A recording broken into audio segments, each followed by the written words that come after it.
योगी ने जो कहा कर दिखाया। अब पॉलिटिक्स यहां पर चरम पर। 10 दिन में, ये पहले कहा था ना अभी कि दूध का दूध पानी का पानी कर देंगे, क्या हो गया?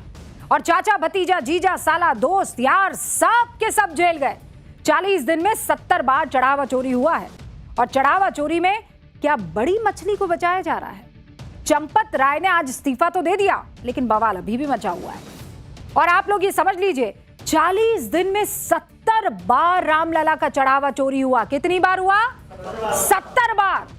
यानी अगर मैं इसका एवरेज निकालूं, राउंड अप करने की कोशिश करूं, तो एक दिन में 2 बार चढ़ावा चोरी हो रहा था। एक दिन में 2 बार। सुनकर शौक लग जाए किसी को भी। लेकिन एसआईटी की जांच में यह बड़ा खुलासा हुआ है। और एसआईटी की जांच में आज ऐसे ऐसे खुलासे हुए हैं कि आप सुनकर हिल जाएंगे। एक्सक्लूसिव रिपोर्ट है टाइम्स नाउ नव भारत के पास। और इस रिपोर्ट में क्या क्या है मैं आगे आपको बताऊंगी, लेकिन अभी आपको दिखाती हूं कि रामलला का चढ़ावा चोरी करने के आरोप में आज दिन भर हुआ क्या क्या है। हो सकता है आप लोग बिजी रहे हों, छोटा मोटा आपने अपने मोबाइल में देख लिया हो, लेकिन अभी मैं आपको कंप्लीट अपडेट दे देती हूं। ठीक है, तैयारी पूरी आपकी? सबसे पहले तो टिन्नू यादव की गैंग चढ़ावा चोरी कैसे करती थी, इसका मोडस ऑपरेंडाई आपके सामने रख रही हूं।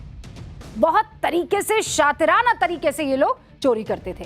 आज चढ़ावा चोरी के सभी 8 नामजद आरोपियों को जेल में भेज दिया गया। और ये जो आरोपी हैं, इन्होंने बताया कि करते क्या थे। अयोध्या की स्पेशल कोर्ट ने सभी आरोपियों को सोमवार तक के लिए न्यायिक हिरासत में भेज दिया है। चढ़ावा चोरी मामले में कल शाम 9 आरोपियों के खिलाफ एफआईआर दर्ज हुई थी और हमने आपको यह खबर बताई थी। अब ये 9वां आरोपी अज्ञात है, इसीलिए सस्पेंस अभी बना हुआ है कि ये 9वां आरोपी भैया है कौन। इधर ट्रस्ट के कर्ता धर्ता चंपत राय ने और अनिल मिश्रा ने अपने पद से इस्तीफा दे दिया है। आज की ये सबसे बड़ी खबर रही।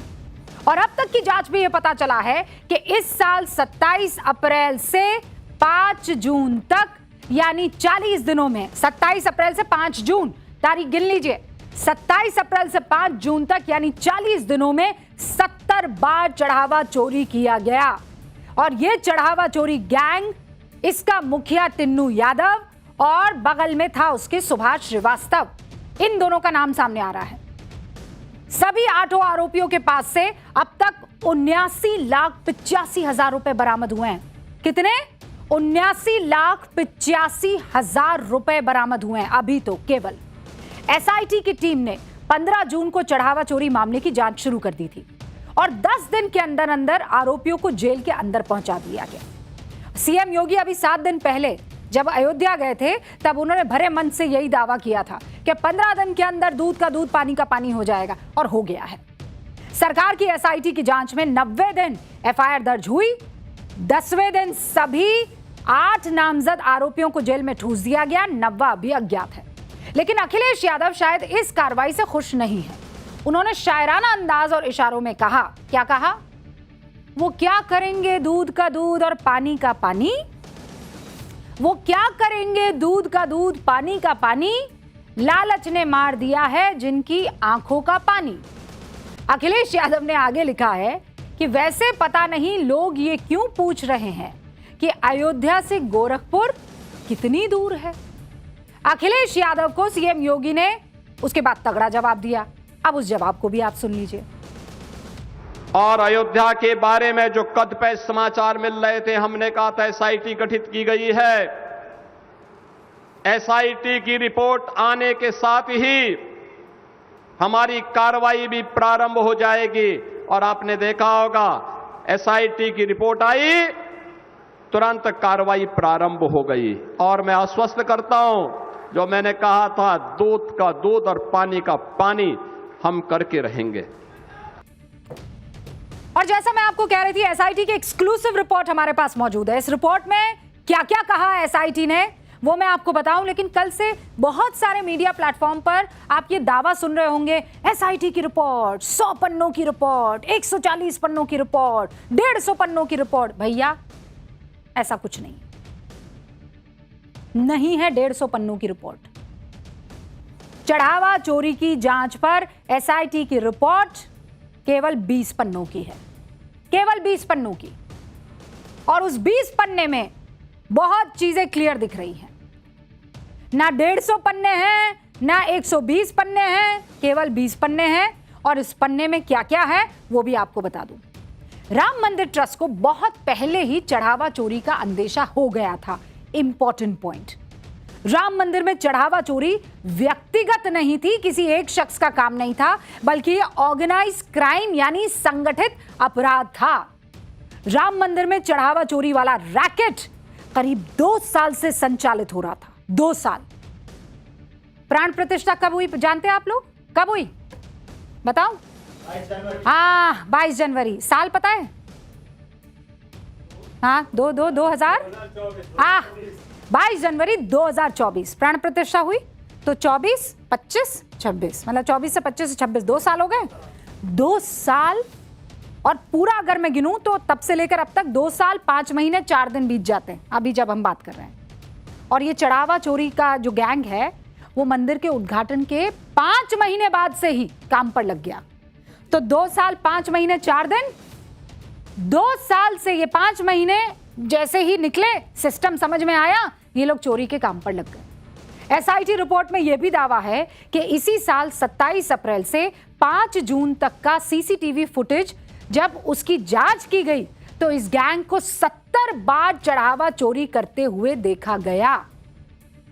चढ़ावा चढ़ाने से लेकर उसकी गिनती करने तक कई लेवल पर लापरवाही बरती गई और इसी आधार पर आज चंपत राय और अनिल मिश्रा की भूमिका को लेकर सवाल उठाए गए और फिर उनको आज इस्तीफा दिया गया, देना पड़ गया। रिपोर्ट में यह दावा है कि पूछताछ के दौरान ये टिन्नू यादव और सुभाष श्रीवास्तव ये दोनों चोरी के पूरे नेटवर्क से जुड़े कई अहम खुलासे कर चुके हैं। टिन्नू यादव के पास बिना किसी आदेश के, बिना किसी कागज पत्तर के दान पेटियों की चाबी रहा करती थी। टिन्नू यादव और सुभाष श्रीवास्तव की इस चढ़ावा चोरी गैंग के सरगना के तौर पर, मास्टरमाइंड के तौर पर पहचान हो गई है। एसआईटी ने अपनी रिपोर्ट में लिखा है, पता है क्या लिखा है?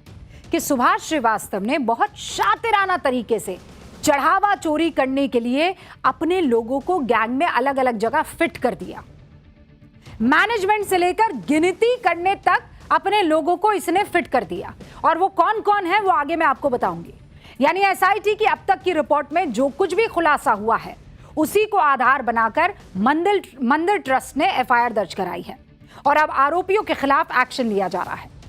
योगी सरकार में वैसे भी एक्शन बहुत जल्दी हो जाता है और ये तो रामलला के चढ़ावे का मामला है, पूरा देश देख रहा है और इसीलिए योगी पहले दिन से कह रहे हैं इस मामले में कि हम बहुत एक्टिव हैं। हर अपडेट वो खुद ले रहे हैं। आज योगी ने इस मामले में राजनीति करने वाले लोगों को कैसे नसीहत दी, जल्दी से ये सुनिए, फिर मैं आगे बढ़ती हूं। भगवान राम का नाम लेने पर जो लोग गोली चलाते थे, आज वे कहते हैं कि आस्था के साथ खिलवाड़ हुआ। अरे आस्था तुम बताओगे हमें? आस्था रामनवमी पे दंगा करवाते थे, श्री कृष्ण जन्मोत्सव को बैन करते थे, कावड़ यात्रा को नहीं निकलने देते थे, दुर्गा पूजा में दंगा करवाते थे। लार का दंगा तो सबको याद है ही। बहन और भाइयों, ये लोग कहते हैं आस्था के साथ खिलवाड़ हुआ। इनके काले कारनामों का चिट्ठा जब खुलता है, याद करिए कांग्रेस ने देश को लूटा ही नहीं था, नोचा था। तो राम मंदिर चढ़ावा चोरी मामले में आप सुन रहे हैं योगी आदित्यनाथ कैसे विपक्ष जो आरोप लगा रहा है उनको पुराना अपना टाइम याद दिला रहे हैं। वैसे आज अरविंद केजरीवाल भी गए थे राम मंदिर, तो फिर जगह जगह उनके वो पुराने वक्तव्य याद दिलाने लगे सोशल मीडिया पर लोग, जिसमें वो कह रहे थे कि मेरी नानी कहती थी कि अस्पताल बन जाना चाहिए, ऐसी कोई बात। खैर, उससे महत्वपूर्ण चीज़ ये है कि चोरी के मामले में जो ये 8 किरदार इस वक्त जेल की हवा खा रहे हैं, ये है कौन, ये आप जानना चाहेंगे कि नहीं? कि जानते हैं आप लोग कौन है ये लोग? मोटा मोटी जानते हैं कि बताऊं मैं? चलिए बता देती हूँ। ये सब मिलकर कैसे चोरी करते थे वो भी आपको बताती हूँ रामलला के चढ़ावे की। पहला आरोपी है राम शंकर यादव, इसको टिन्नू यादव के नाम से भी जानते हैं। ये पहले ट्रस्ट महासचिव, क्योंकि अब तो भाई इस्तीफा दे दिया है, चंपत राय का ही ड्राइवर था। मंदिर में रोज सारे कामकाज जितने भी होते थे उसमें सीधा ये दखल देता था। यहां तक कि दान पेटियों की चाबियां भी इसी के पास रहती थी। फिर दूसरा आरोपी है अनुकल्प मिश्र। चढ़ावे की जो नकदी आती है ना, उसको गिनने का काम था इस अनुकल्प मिश्र का। सबसे पहले इसी को दबोचा गया और जब इसे धर पकड़ा ना, तो कौशलपुरी में इसका मकान है, वहां से 20 लाख रुपए कैश मिले। 20 लाख रुपए अनुकल्प मिश्र के यहां से। तीसरा आरोपी लवकुश मिश्र है। अब ये अनुकल्प मिश्र जो है ना, उसका ये बहनोई है और अनुकल्प का पिता रविंद्र मिश्र, उसने मंदिर में रखवाया इस लवकुश को। और लवकुश के घर से पता है कितना पैसा मिला? नकद 10 लाख रुपए। है आपके घर में किसी के? है आप लोगों के घर में है 10 लाख रुपए? अगर कोई आ जाए तो ये इन लोगों के यहां से मिला। फिर चौथा आरोपी मनीष यादव। ये मनीष यादव टिन्नू यादव का भतीजा है। टिन्नू ने इसे 4-5 महीने पहले ही मंदिर में रखवाया था और इसके यहां से भी कुछ कैश बरामद हुआ है। अब पांचवा है सुभाष श्रीवास्तव। ये कैनरा बैंक का रिटायर्ड कर्मचारी है और मंदिर ट्रस्ट का कर्मचारी भी है। चढ़ावे का जो कैश आता था उसको गिनने का काम यही साहब करते थे। छठा आरोपी है अविनाश शुक्ल। ये चढ़ावे में मिला कैश गिना करता था, अयोध्या में ही रहता था और इसके खाते से 5 लाख रुपए रिकवर किए गए हैं। फिर आता सातवां आरोपी करुणेश पांडे। ये भी चढ़ावा जो कैश होता था उसकी गिनती करता था और अनुकल्प का बड़ा करीबी बताया जा रहा है। फिर आता है आठवां आरोपी रमाशंकर मिश्र। इसकी ड्यूटी चढ़ावे का जो कैश आता था उससे गिनने में, मतलब जितने भी लोग ये गिनने वाले थे ना, सारा खेल यही कर रहे थे। इसके पास से भी नकदी बरामद हुई है। अब आप सोच रहे होंगे खेल क्या हो रहा था भैया? जानना चाहते हैं खेल क्या हो रहा था? हाँ, अब सुनिए खेल क्या हो रहा था। देखिए, सीएम योगी बार बार कह रहे हैं कि चढ़ावे चोरी मामले के बहाने अवधपुरी को बदनाम करने की कोशिश हो रही है। योगी की वो बात सच साबित भी हो रही है। कुछ दिन पहले सोशल मीडिया पर यह दावा किया गया कि सिंधी समाज की तरफ से, सोशल मीडिया पर बहुत चल रहा है कि सिंधी समाज की तरफ से अनुराग रस्तोगी नाम के एक शख्स ने राम मंदिर उद्घाटन के वक्त 60 किलो चांदी दान की थी। उसकी कोई रसीद उन्हें नहीं मिल रही है। ये पूरे सोशल मीडिया पर चल रहा है। लेकिन हमें सोर्सेज बता रहे हैं कि एसआईटी की जो 20 पन्नों की रिपोर्ट है ना, उसमें सिंधी समाज ने 2 बार दान दिया था और वो दान ट्रस्ट के रिकॉर्ड में दर्ज है। दोनों बार 21 जुलाई 2020 को दान दिया था, दूसरी बार 28 जुलाई 2020 को दान दिया था। ये दोनों दान वहां पर मौजूद है। कुल 38 किलो चांदी की ईंट दान में दी थी, वो भी मिली है, उसका रिकॉर्ड भी है। इसके बाद 29 जुलाई 2020 को भी करीब 25 किलो चांदी की ईंट दान में मिली थी, वो भी रिकॉर्ड है।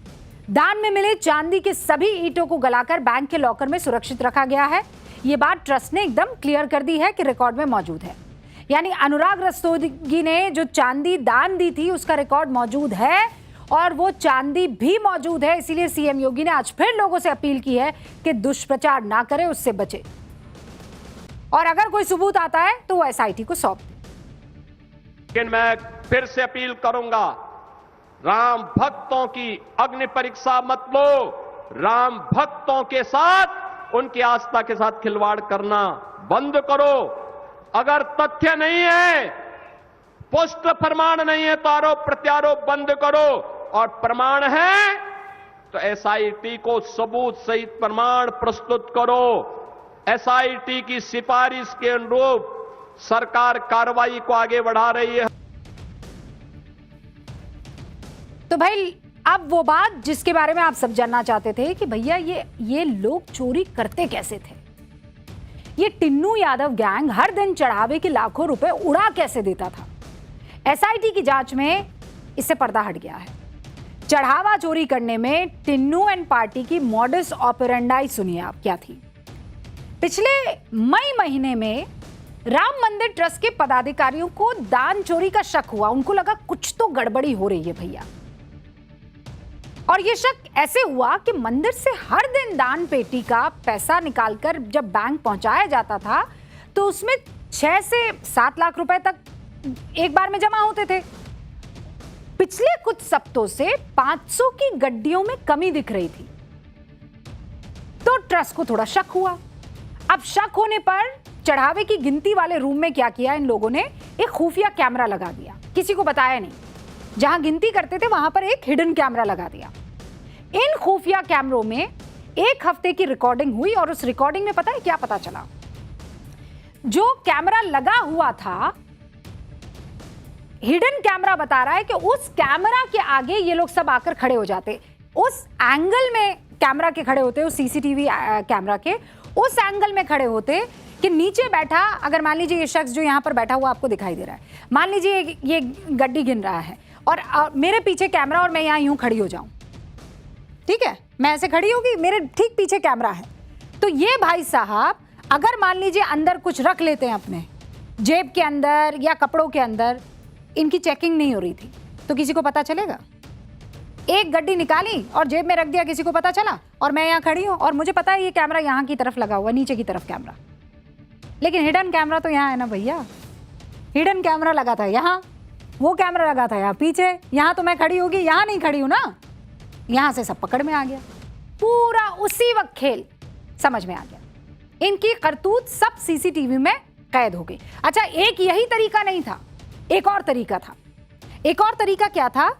ये गड्डी जो होती है इसको आप पूरा थोड़ी गिनने बैठते हैं। मान लीजिए आपके पास लाखों रुपए आ रहे हों और अल्लाह करे, भगवान करे आपके पास लाखों रुपए रोज आए, लेकिन लाखों रुपया अगर आपके पास रोज आएगा तो आप बैठते थोड़ी गिनेंगे 100 रुपए, 200 रुपए, 300 रुपए, 400 रुपए। पूरी की पूरी गड्डी देखकर समझ जाएंगे ना कि भाई इतना रुपया है इसमें, ठीक है। तो ये क्या करते थे, उस गड्डी में कुछ एक्स्ट्रा रुपए रख लेते थे। मतलब 500 की गड्डी है मान लो, उस 500 की गड्डी में 5000 की वो गड्डी है तो 5700 रुपए रख लेते थे, 50,000 रख लेते थे और 5000 उसमें से निकाल लिए जाते। तो वो जो गड्डी थी उसमें एक्स्ट्रा 5-10 नोट रख लिए जाते थे और जब आप बैंक पहुंचते थे कैशियर क्या करता था, वो रसीद कटती थी, कैशियर वो रसीद देखता था कि अच्छा ये इतनी गड्डियां, इतने इतने रुपए की गड्डी है। ऊपर के जो नोट थे वो ये रास्ते में ही निपटा लेते थे और इसीलिए ये सब कुछ क्रिस्टल क्लियर हो गया। राम मंदिर के चढ़ावा में कई तो ऐसे थे जब बैंक जाते तो आधा उसमें से अपने ही अकाउंट में जमा भी करा देते, उसमें से एक शख्स है। और अब कुछ और नाम सामने आएंगे। कहते हैं पॉलिटिक्स में सारा खेल जो होता है वो टाइमिंग का होता है, मतलब सही टाइम पर सही मूव, सही बयान, सही फैसला, यही राजनीतिक कामयाबी दिलाता है। अरविंद केजरीवाल को लगा यहां पर ऐसा कुछ हो सकता है और इसीलिए टाइमिंग देखिए आप अरविंद जी की। आज अयोध्या पहुंच गए, रामलला के दर्शन किए, फिर हनुमानगढ़ी गए, उसके बाद जिस काम के लिए वो अयोध्या आए थे दर्शन किया और उसके बाद पॉलिटिक्स भी। चढ़ावा चोरी को लेकर अरविंद केजरीवाल ने अयोध्या में बैठकर कई आरोप लगाए। उन्होंने कहा जिन 8 लोगों को फंसाया गया है वो तो छोटी मछली है, बड़ी मछली को बचाया जा रहा है। केजरीवाल के अयोध्या दौरे पर आज सीएम योगी ने फिर निशाना साधा। उन्होंने कहा केजरीवाल अयोध्या आए हैं तो देख लें कि अगर उन्होंने 15 साल में दिल्ली को अयोध्या की तरह चमकाया है कि नहीं। आज उनका ये हाल नहीं होता अगर चमका दिया होता। हालांकि केजरीवाल का उन्होंने नाम नहीं लिया है, कैसे कहा आप उसे सुनिए। एफआईआर जो हुई है वो केवल एक दिखावा है, एक छलावा है। 8 छोटे छोटे कर्मचारियों को गिरफ्तार किया गया है। इतने दिनों से जो घोटाला चल रहा था, जाहिर तौर पे इतने दिनों से घोटाला कोई छोटे छोटे कर्मचारी नहीं कर रहे थे, इसके तार बहुत ऊपर तक जुड़े हुए हैं। दिल्ली से भी एक सज्जन वहां आए हैं आज, और मैं उनसे भी कहना चाहूंगा कि दिल्ली की जनता ने उन्हें 15 वर्ष तक अवसर दिया, लेकिन दिल्ली को उन्होंने बर्बादी के सिवाय कुछ नहीं दिया, भ्रष्टाचार के सिवाय कुछ नहीं दिया। आज मैं उनसे पूछना चाहूंगा, अयोध्या कोई डबल इंजन सरकार ने 9 वर्ष में जो सजाया है, जो संवारा है, देखिए इस मॉडल को और फिर अपने कारनामों पर पश्चाताप करो। अब भाई चढ़ावा चोरी मामले में जो एफआईआर दर्ज हुई है, कई लोग ये कह रहे थे कि जैसा अरविंद केजरीवाल कह रहे थे कि बड़ी मछली को बचाया जा रहा है। अब ये बड़ी मछली कौन है, खुलकर बोलिए ना, किस बड़ी मछली की तरफ इशारा हो रहा है। एफआईआर में चंपत राय का नाम नहीं है, फिर भी चंपत राय ने शायद नैतिक जिम्मेदारी लेते हुए अपने पद से इस्तीफा दे दिया। आज नहीं, उनको बहुत पहले ये काम कर लेना चाहिए था। लेकिन कई लोग हैं जो अभी भी सवाल खड़े कर रहे हैं। केजरीवाल ने इशारों में कहा तो कांग्रेस खुलकर कह रही है कि क्या चंपत राय का इस्तीफा काफी है। पहले दिन से पूरा तंत्र जो है वो चंपत राय को बचाने की कोशिश में जुट गया है, ये कांग्रेस आरोप लगा रही है, और ट्रस्ट के बाकी लोगों को बचाने में लगे हुए हैं। समाजवादी पार्टी भी कांग्रेस के ही सुर में सुर मिलाएगी और मिला भी रही है। लेकिन वीएचपी के कार्यकारी अध्यक्ष है आलोक कुमार, वो ये कह रहे हैं, इनसाइड स्टोरी, वो ये कह रहे हैं कि चंपत राय ने ही सबसे पहले कहा कि चढ़ावा चोरी की जांच कराने के लिए एसआईटी गठित की जाए, और जब एसआईटी गठित हो गई तो चंपत राय ने ही कहा कि सबसे पहली पूछताछ मुझसे होनी चाहिए, इसीलिए सबसे पहले उनसे पूछताछ की जाए। सुनिए। कुल मिलाकर के जो एफआईआर लॉन्च हुई है, वो एफआईआर लॉन्च अपने गुनाहों को छिपाने के लिए कुछ लोगों को बलि का बकरा बनाया जा रहा है। कुल मिलाकर के जो बड़े लोग हैं, जिन लोगों के बारे में कहा जाता है कि नैतिकता के आधार पर इस्तीफा दे रहे हैं, नैतिकता क्या होती है? गुनहगार गुनहगार होता है, अपराधी अपराधी होता है। ये लोग अपराधी की श्रेणी में आते हैं, और मैं समझता हूँ बजाय छोटे लोगों को इस पूरे प्रकरण में जोड़ने के, बेहतर ही हो कि सही मानों में जो गुनहगार हैं उनके खिलाफ कार्रवाई होनी चाहिए। चंपत जी वरिष्ठ व्यक्ति, संवेदनशील है, पर मैं आपको दो बातें याद कराना चाहता हूं। जब इस तरह की शिकायतें आने लगी तो चंपत जी ने ट्रस्ट की ओर से सरकार को कहा इन शिकायतों की जांच होनी चाहिए, एसआईटी बिठाइए। जब एसआईटी अयोध्या आ गई तो चंपत जी ने कहा मैं महामंत्री हूं, अपनी पूछताछ को मेरे से शुरू करिए। ये दोनों काम उन्हीं के इनिशिएटिव से हुए। आगे क्या क्या होगा तो एक बार एफआईआर फाइल हो जाए, फिर भावी घटनाक्रम को देखेंगे।